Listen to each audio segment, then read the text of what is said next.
আচ্ছা, আজকে যে মডেল অ্যাক্টিভিটি টাস্কটা করাবো সেটা হচ্ছে মডেল অ্যাক্টিভিটি টাস্ক ক্লাস 5-এর ইংরাজির পার্ট 3টা। তোমাদের এটা লেসন 5 মাই স্কুল ডেজ থেকে এই প্রশ্নগুলো দিয়েছে, অ্যাক্টিভিটি 1, 2 এইগুলো, ঠিক আছে? তোমাদের যে প্যাসেজটা তুলেছে সেই প্যাসেজটা হলো I was my school days থেকে, ঠিক আছে? এই যে আই ওয়াজ লেখা আছে, আই ওয়াজ থেকে একেবারে স্কুল লাইফ অবধি, ঠিক আছে? তাহলে প্যাসেজটা পড়ছি, ভালো করে শোনো। তাহলে I was not very good at sports, আমি খেলাধুলায় অত ভালো নই। But I could draw very well, কিন্তু আমি খুব ভালো ছবি আঁকতে পারি। অ্যাজ এ রেজাল্ট, ফলস্বরূপ, I became the favourite of our drawing teacher, আমি আমাদের যে আঁকার শিক্ষক মহাশয় তার প্রিয় ছিলাম। আশুবাবু, আঁকার শিক্ষকের নাম হচ্ছে আশুবাবু। হি ওয়াজ গিভিন দ্য চার্জ অফ, তিনি আমাকে দায়িত্ব দিয়েছিলেন, অফ ডেকোরেটিং দ্য হল, মানে হলকে সাজানোর, for the annual prize distribution ceremony, বার্ষিক পুরস্কার বিতরণী অনুষ্ঠানের জন্য হল সাজানোর দায়িত্ব আমাকে দিয়েছিলেন। He also conducted an event, তিনি একটা ইভেন্ট চালু করেছিলেন, কল্ড, তাকে বলা হতো মিউজিক ড্রয়িং। মিউজিক মানে গান আর ড্রয়িং মানে আঁকা। ফর দিস ইভেন্ট, এই ইভেন্টের জন্য বা এই ঘটনার জন্য, there would be a blackboard, একটা ব্ল্যাকবোর্ড ছিল, অ্যান্ড কালার চকস, এবং কিছু রঙিন চক ছিল অন দ্য টেবিলে। A student would sing a song, একটা ছাত্র একটা গান গাইবে। And another would draw a picture, এবং অন্যজন একটা ছবি আঁকবে, অন দ্য ব্ল্যাকবোর্ডে, trying to capture in lines, ওই লাইনগুলোর ভিত্তিতে, and colour the essence of the song, এবং গানের ভিত্তিতেই রঙগুলোও হবে। ইন দিস ওয়ে, এইভাবে, through many such happy and memorable episode, এইভাবে অনেক সুখের এবং স্মরণীয় ঘটনায় আই স্পেন্ট, আমি কাটিয়েছিলাম 6 years of my school life, 6 বছর আমার স্কুলের জীবনে। তাহলে এইখান অবধি প্যাসেজটা তোমাদের তুলেছে। এবার প্রশ্নগুলো দেখো, প্রশ্নগুলো উত্তরগুলো এবার করে নাও। তাহলে প্রথম অ্যাক্টিভিটি 1-এ বলেছে টিক দ্য কারেক্ট অল্টারনেটিভস, বলছে এর মধ্যে যেটা ঠিক সেটাতে রাইট চিহ্ন দাও, টিক চিহ্ন দাও। তাহলে প্রথম বলেছে আশুবাবু ওয়াজ দ্য, আশুবাবু ছিল মিউজিক টিচার, সঙ্গীত শিক্ষক, ইংলিশ টিচার, ইংরেজি শিক্ষক, না ড্রয়িং টিচার, আঁকার শিক্ষক। তাহলে Ashubabu was the drawing teacher, তাহলে 1-এর 3-এরটা হবে। এবার বিয়েরটা বলেছে দ্য রাইটার কুড, লেখক পারত, ড্র ওয়েল, ভালো ছবি আঁকতে, প্লে ওয়েল, ভালো খেলতে, না সিং ওয়েল, ভালো গান গাইতে। তাহলে লেখক কোনটা পারত? 1-এরটা হবে, ড্র ওয়েল। তারপর the music drawing event needed, তাহলে মিউজিক ড্রয়িং ইভেন্ট নিডেড, বলছে মিউজিক ড্রয়িংয়ের জন্য, ইভেন্টটার জন্য কী প্রয়োজন ছিল? একজন ছাত্র, 1 স্টুডেন্ট, না 2 স্টুডেন্টস, না 3 স্টুডেন্ট? তাহলে 2 স্টুডেন্ট, 2জন ছাত্র, এই একজন গান গাইবে আর তার ভিত্তিতে একজন ছবি আঁকবে। তাহলে এটা অ্যাক্টিভিটি 1 হয়ে গেল। এবার অ্যাক্টিভিটি 2টা কী বলেছে দেখো, অ্যান্সার দ্য ফলোইং কোশ্চেন, এই প্রশ্নগুলো উত্তর দিতে বলেছে। একবারে প্রশ্নতে চলে যাচ্ছি। Why did the writer become favourite of Ashubabu, কেন লেখক আশুবাবুর প্রিয় ছাত্র ছিল? কারণ দ্য রাইটার, তাহলে এই প্রশ্ন থেকে প্রথম লিখছি, তাহলে দ্য রাইটার, বিকামটা যেহেতু ডিড ভার্ব আছে না, সেই জন্য বিকামটার পাস্ট টেন্স হয়েছে, তাহলে বিকেম। তাহলে the writer became favourite of Ashubabu, বলছে লেখক আশুবাবুর খুব প্রিয় ছিল, বিকজ মানে কারণ, the writer could draw very well, এটা কুড ড্র লিখতে হবে, ঠিক আছে? যে ভালো ছবি আঁকতে পারতো, তাহলে কুড, DRAW, কুডের পরে ড্র লিখবে, তারপরে এই কথাটা লিখবে, ভেরি ওয়েল, ঠিক আছে? এটা আমার মিস হয়ে গেছিলো।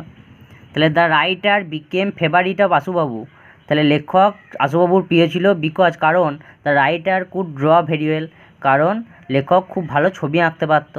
তাহলে এটা লিখে দেবে। এই যে তোমাদের বই থেকে যদি দেখো, বইয়ের কোনখান থেকে লিখেছি, এই যে I could draw very well, আমি খুব ভালো ছবি আঁকতে পারি, ফলস্বরূপ আমি আশুবাবুর খুব প্রিয় ছাত্র ছিলাম, ঠিক আছে? এই যে এখান থেকেই তাহলে এটাকে কোশ্চেন আকারে সাজিয়েছি। বিয়ের বলেছে how long did the writer spend his life in the school, বলছে তার জীবনের কত বছর তিনি স্কুলে কাটিয়েছিলেন। তাহলে এই যে লাস্ট লাইনটা লেখা ছিল, I spend 6 years of my school life, 6 বছর। তাহলে এইখান থেকে প্রশ্ন থেকে লিখছি, তাহলে দেখো দ্য রাইটার, স্পেন্টটা কী হয়ে যাবে? ডিড আছে বলে স্পেন্ট হয়ে যাবে, পাস্ট টেন্স, স্পেন্ট। তাহলে লেখক কাটিয়েছিলেন ক বছর? 6 ইয়ার্স, 6 বছর, হিজ লাইফ ইন দ্য স্কুলে, ঠিক আছে, তার জীবনে। সিএরটা বলেছে which charge was given to Ashubabu, Ashubabu কোন দায়িত্ব দিয়েছিলেন?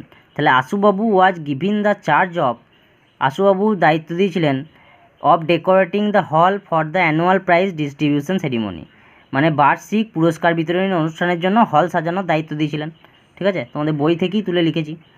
ঠিক আছে, এরপর অ্যাক্টিভিটি 3টা কী বলেছে দেখো, এখানে কটা ফিল ইন দ্য ব্ল্যাঙ্কস দিয়েছে, এখানে তোমাদের 4টে লিস্ট দিয়ে দিয়েছে, এই 4টের মধ্যে কোনটাতে কি বসবে।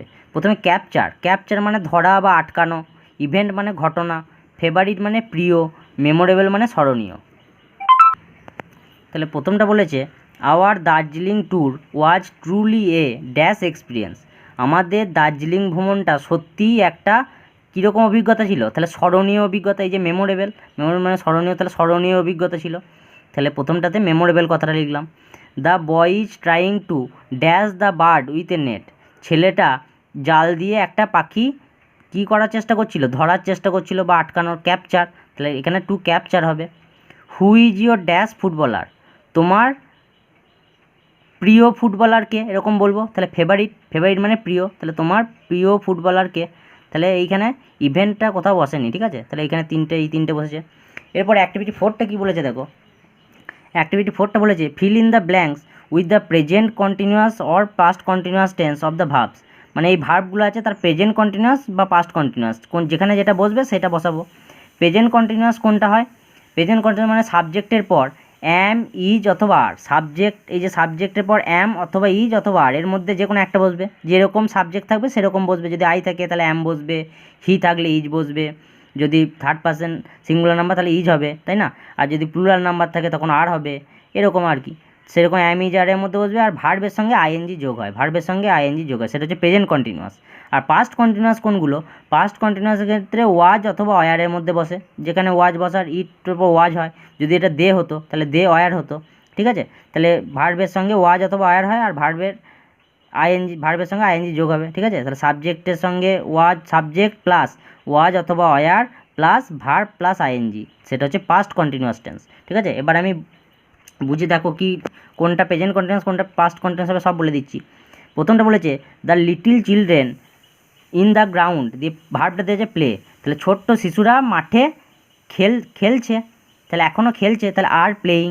তাহলে চিলড্রেন যেহেতু প্লুরাল নাম্বার, ঠিক আছে, শিশুরা অনেকজনের কথা বলা হচ্ছে, তাহলে আর হলো, আর প্লেয়ের সঙ্গে আইএনজি যোগ করলাম, তাহলে are playing in the ground, ঠিক আছে। দুইয়েরটা বলেছে it dash all night yesterday, গতকাল সারা রাত ধরে বৃষ্টি হয়েছিল, কথাটাতেই আমি দেখো পাস্ট টেন্স, অতীতকালের কথা বলছি, পাস্ট টেন্স মানে অতীতকাল।